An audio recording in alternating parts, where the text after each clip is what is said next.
Olá, grandiosos estudantes da lição da Escola Sabatina. Estamos aqui fazendo essa gravação no domingo, hoje é 13 de abril, né? Hoje aqui em Ijuí amanheceu bem frio, bem não, razoavelmente frio, 12 graus, na rádio era 11 graus, o nosso termômetro está um pouco mais. Já fizemos nossa pedalada para nossos exercícios, para nós termos mais saúde, né? Aproveitar para o frio que está chegando, para curtir um pouquinho a brisa dos 12 graus. 12 graus não é frio. Aqui no Rio Grande do Sul, não. Bom, nosso estudo aqui nesta semana tem a ver com Cristo, o fim da lei, né? Essa é uma das frases de Paulo, que muitos usam para dizer que a lei terminou. Então, temos que orar e estudar muito esses textos de Paulo, porque ao mesmo tempo que muitos utilizam esses textos para justificar a santificação do domingo, mas não utilizam esses textos para dizer que pode matar e pode roubar e outras coisas mais, né? Aí a lei vale. Mas quanto ao sábado, a lei terminou. Isso é muito estranho, mas tudo bem. Então, como temos que orar, vamos aproveitar agora aqui para fazer nossa oração de sempre. Santíssimo e poderoso Deus, precisamos de Ti. Esses assuntos são complexos, importantes, relevantes para esses últimos dias. E nós precisamos ser especialistas na defesa da nossa fé. Em nome do Senhor Jesus Cristo te pedimos que envies o Espírito Santo para que nos dê entendimento, sabedoria, para que possamos compreender e assim viver e defender a nossa fé. Em nome do Senhor Jesus Cristo. Amém. Muito bem. Todos nós sabemos ou devemos saber que há estilos diferentes de escrever as coisas. Então tem pessoas que escrevem com muita clareza, né? E tem pessoas que escrevem com menos clareza, né? Tem pessoas que são profundas e que são claras no que querem dizer. Tem pessoas que são profundas e não são claras. Por exemplo, eu não tenho nada contra os engenheiros, tanto que o meu genro estuda engenharia. Mas os engenheiros têm dificuldade em escrever livros. Todos, e quase todos. Sempre tem exceções, né? E então os livros que eles escrevem são difíceis de serem entendidos. Isso também não tem nada a ver com ser inteligente ou não inteligente. Bom, então outra coisa importante que nós temos que ter em mente, no caso dos escritos de Paulo, né, que as nossas línguas, o português, inglês, alemão, francês, sei lá, todas as línguas aqui desse mundo são complicadas, são problemáticas. Às vezes tu diz uma coisa, mas o outro entende diferente, porque a língua permite essa confusão, não é? Então, principalmente se escreve uma coisa, quando diz e o outro entende diferente, ainda dá para tirar dúvida, mas quando está escrito e eu entendi diferente, eu passo a ler naquele texto alguma coisa errada, não é? Esse é um outro ponto. Há mais um ponto. Há pessoas que interpretam errado, né, sem saber. Outro ponto. Há pessoas que interpretam errado com má intenção. E assim vai, né? Então, nos escritos de Paulo, como eles permitem, por causa do seu estilo, né, de escrever, estilo bem problemático de escrever, permitem interpretações que não são bíblicas, nós temos que sempre cuidar no que o apóstolo Paulo quis dizer e cuidar no que o apóstolo Paulo não quis dizer.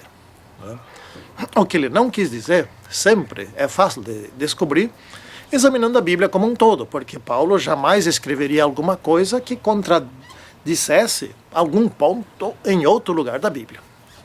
Isso não é tão difícil. Então, por exemplo, vamos pegar aqui o título da lição, né, que é um trecho do escrito de Paulo, Cristo, o fim da lei.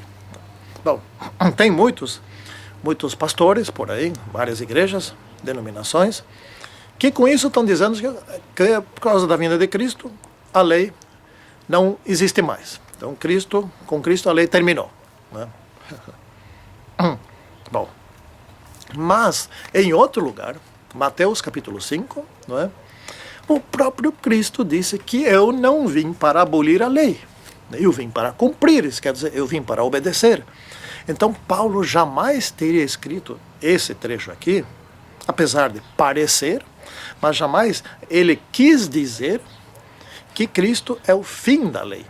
O Cristo é a solução de continuidade, que não tem mais lei depois de Cristo. Não é isso que ele quis dizer, certo? Isso fica claro se examinarmos outros trechos. Não tem como ficar aqui inventando coisas, né? Porque a Bíblia, em algum lugar, ela explica o que em outro lugar parece duvidoso. Então, o fim da lei quer dizer o seguinte aqui. Cristo disse, vim para cumprir e não para revogar, né? Ou seja, fim da penalidade da lei, fim da condenação da lei, né? E a graça, então, após a morte de Cristo, a graça é a oferta de perdão do pecado, né? Bom, examine a seguinte coisa que eu vou dizer agora. Se a lei deixa de existir, pensa um pouco, pensa aqui comigo. Se a lei deixa de existir, também não existe mais perdão, porque se a lei deixa de existir, também não existe mais pecado, não é? Então veja só, que absurdo seria o ato de Cristo na cruz. Então, ele morreu na cruz, perdoou os pecados, e então a lei terminou e não existe mais aquele perdão que ele nos concedeu. Imagina a confusão dessa história. Mas seria assim se a lei tivesse deixado de existir. Então, sem lei não existe nem pecado nem perdão. Aliás, importante dizer o seguinte: não existe pecado, mas existe a prática correspondente ao que seria pecado. Por exemplo, sem lei, matar alguém não é mais pecado, portanto não existe condenação. Mas as pessoas poderiam continuar matando e continuariam fazendo isso, né? As consequências existem igual, né? Ninguém seria condenado, mas um mataria o outro à vontade. Por isso que sem lei não quer dizer que deixa de existir as práticas que a lei condena, certo? Isso também é importante nós considerarmos. Veja bem, para fazer confusão, nós, seres humanos, somos especialistas, porque nós somos pecadores e pecadores entendem de como se faz confusão, porque é a sua prática, é a sua vivência. Então, há uns poucos anos, bem poucos anos atrás, um cientista desenvolveu um software. O software é um gerador de lero-lero. Ele quis provar que você pode escrever qualquer artigo científico que tenha aparência, que tenha o formato de artigo científico, bem formatado, e isto seria válido. O que ele fez? Ele criou um software que pega o que dizem conferencistas por aí, né? Grava e transforma aquela conferência científica num texto científico. Desta maneira foram publicados 120 artigos científicos que não foram escritos por nenhum autor, na verdade, né? O autor era fictício daquele palestrante. Eles tiveram que ser despublicados, vamos dizer assim, porque se descobriu que era uma fraude. E esse cientista provou que é fácil enganar as pessoas, mesmo no meio científico. Provou com seu programa gerador de lero-lero, né? Então imagina que se alguém é mal intencionado, com lero-lero em cima do texto bíblico, se inventa o que se quiser. Inventa o que quiser, desde que nós sejamos tão bobos em não examinar o restante da Bíblia para ver se aquilo que esse ou aquele disseram tem ou não tem fundamento, né? Bom, olha só que coisa bonita aqui na parte de domingo. Onde aumentou o pecado, super aumentou, eu digo aqui, a graça, né? Ou seja, no mundo hoje, você pode ver quanto que está aumentando a pecaminosidade, a criminalidade, a violência, a crueldade, etc. Não tem mais interior e capital, por todos os lugares. E aqui no Brasil, então, nós estamos num campeonato para ver se a gente consegue aqui, cada dia, aumentar mais, fazer um novo recorde de coisas e crimes praticados. Bom, existe graça suficiente para toda essa montanha de pecados. Né? Tem sempre mais graça do que a quantidade de pecados. É isso que Paulo quis dizer. Né? Há graça suficiente. Então, onde abundou o pecado, superabundou a graça. Que coisa interessante, né? Aliás, a relação entre lei e graça é outra coisa muito interessante. Nós podemos aprender muitas coisas aqui nesses textos. Né? A lei, nós vamos estudar logo adiante aqui. Né? A finalidade da lei, na parte de quarta-feira. A lei condena se há pecado. A graça perdoa. Bom, agora eu tenho uma pergunta para fazer. O que adianta ser perdoado e continuar depois do perdão pecando? Então a lógica do céu aqui é simples e é a seguinte: uma vez perdoado, vê se depois do perdão você obedece à lei. Siga as instruções da Bíblia. Porque se você desobedecer, você vai precisar de perdão de novo. Né? E aí você vai obedecer, aliás, desobedecer, ser perdoado, desobedecer, ser perdoado sempre assim? Acha que isso funciona? Né? Você corre o risco de um dia não querer mais ser perdoado. Paulo pergunta aqui: havemos de pecar porque não estamos debaixo da lei, mas debaixo da graça? Ou seja, havemos de pecar porque não estamos mais sendo condenados pela lei, e sim estando perdoados pela graça? Ele podia ter sido um pouquinho mais claro aqui, né? Eu tenho uma questão com Paulo. Um dia nós vamos nos encontrar lá e vamos conversar, numa boa, claro. Então aqui, ó, mais adiante ele diz: libertos do pecado, fomos feitos servos da justiça. Bom, aqui ele deixou claro: libertos do pecado. Isso é não estar mais debaixo da lei, da condenação da lei. Né? Mas pode-se dizer estar debaixo da proteção da lei. Porque uma vez que você está isento de pecado, você está protegido pela lei. Né? Mas Paulo ainda continua dizendo aqui: o salário do pecado é a morte, e o dom gratuito é a vida eterna. Então, se você examinar o contexto, os escritos na frente daquela frase confusa e atrás ou posterior a ela, você vai entender o que Paulo quis dizer. Né? Bom, já disse aqui, sem lei não há conceito de pecado, mas há consequências daquilo que se pratica,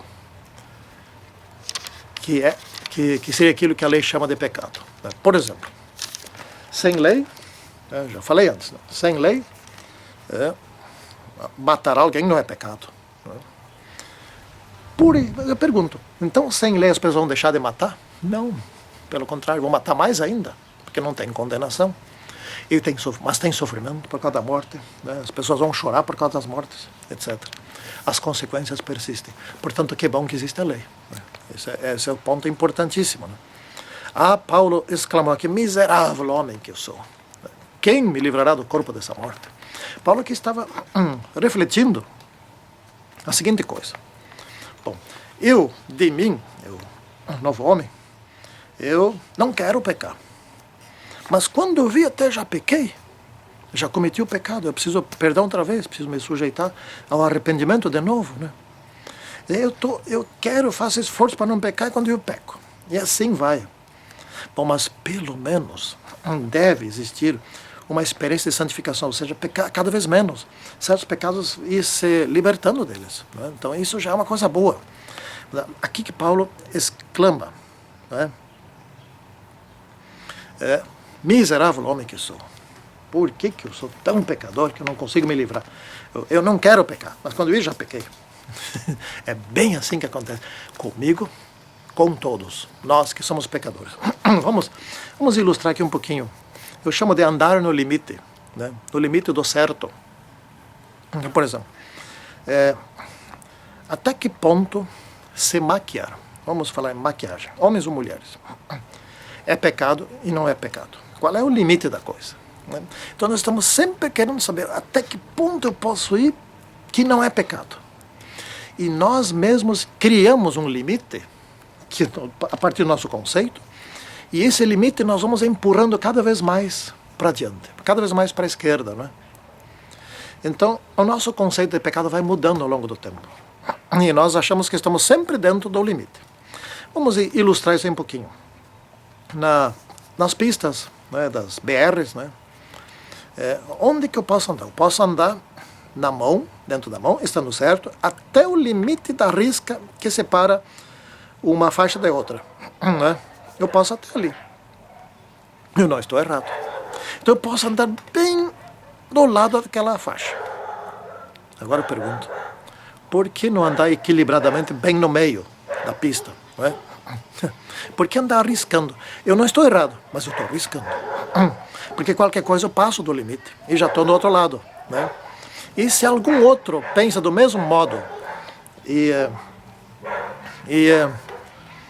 anda também assim, só que no sentido contrário, nós vamos nos esfregar um no outro. Passa bem pertinho, vamos nos assustar. Né? E se tem algum que é proibido de tirar o braço de fora, vai estar o braço dele do outro lado e vão se machucar. Então, por que nós temos que sempre procurar o limite? Por que não temos que procurar o equilíbrio? Não ser também radicais. Por exemplo, andar no acostamento. O acostamento é o super certo, né? É tão certo que está errado de novo. E o liberal, sabe onde é que anda? Ele anda na contramão. Né? Nós temos que ser equilibrados. Equilibrados, andando no meio da pista. Né? Ou seja, não querer sempre tirar o máximo proveito das coisas do mundo, achando que ainda não é pecado. Quanta aplicação tem esse modo de pensar? Bom, mas então aqui na quarta, qual é a finalidade da lei? A lei tem duas finalidades, e a graça tem uma. Né? A lei tem por finalidade proteger alguém de pecar, ou seja, a lei vai orientando de tal maneira que se você obedecer à lei, você não peca. Porém, se pecar, a lei tem uma segunda função, que é condenar o pecador, condenar a morte. Né? Nenhuma lei pode perdoar. Não é função de lei alguma, seja de Deus, seja dos homens, perdoar. Não pode. Porque daí a lei se torna fraca, se torna frágil. Aqui no Brasil nós temos leis que, em princípio, perdoam. Então, por exemplo, o sujeito vai para a cadeia, mas tem as atenuantes, etc., vai atenuando, e no fim o sujeito fica preso bem pouco tempo. Né? Por isso nós estamos em ambiente de impunidade. Por isso também tanta criminalidade. A lei não tem força. Né? Mas a lei de Deus não é assim. Então o que a lei de Deus não pode fazer? Ela não pode perdoar, ela não deve perdoar, não é a sua função. Né? Ela precisa condenar. E a graça? Qual é a função da graça? A função da graça é perdoar, justamente aquilo que a lei não faz. A graça faz. E não é a função da graça condenar, né? E sim perdoar. E também não é a função da graça proteger contra pecado. A graça só passa a existir caso exista pecado. Né? Ou seja, a graça só passa a atuar, dizendo melhor, caso ocorra um pecado. Né? Então a função da lei é proteger contra a se fazer pecado, se cometer pecados, e condenar quando se comete o pecado. E quando se comete o pecado, entra a graça, se a gente se arrepender, para nós perdoar. Simples assim. Né? Não tem complicação. Né? Então a lei também, pela condenação, a lei está dizendo o seguinte: você precisa de Cristo. Existe a graça. Vai para Cristo. Peça perdão. Isso a lei pode dizer. Não é? Ao a lei nos condenar, ela ao mesmo tempo, enquanto está dizendo você vai morrer, ela também está dizendo existe uma oportunidade. Agora não é comigo mais, é com Cristo, é a graça. Existe oportunidade, aproveite. Não é? Isso que é a lei, isso que é a graça, um e outro. Enfim, aqui o tutor. Não é? A lei serviu de tutor. Não é? Aqui eu vou ler. Antes que viesse a fé, estávamos sob a tutela da lei que nos serviu de aio para nos conduzir a Cristo. Né? Então, o que quer dizer aqui? Né? A lei serviu de aio. Ela nos conduziu, ou seja, eles estavam fazendo todos aqueles sacrifícios para ilustrar bem mesmo. Ela nos conduziu a Cristo. A você, para viver, para não morrer, você precisa do sacrifício de Cristo. Simples, assim mesmo. Né? A lei deixa de nos condenar porque fomos perdoados. Né? Então, Na medida que fomos perdoados, ou seja, nossa dívida foi paga, a lei não exige mais nada. Não é a lei que perdoa, ela deixa de nos condenar, porque não tem mais pecado pelo qual ela nos condena. Não é? É simples assim. Mas como as igrejas por aí complicam, então dá um bafafá, dá uma polêmica extraordinária. Nós, adventistas do sétimo dia, precisamos descomplicar, explicar com palavras simples e viver aquilo que nós explicamos. Santíssimo Deus, fica conosco, nos abençoando e nos dando a capacidade de te obedecer. Em nome do Senhor Jesus Cristo. Amém. Tchau e até o próximo estudo.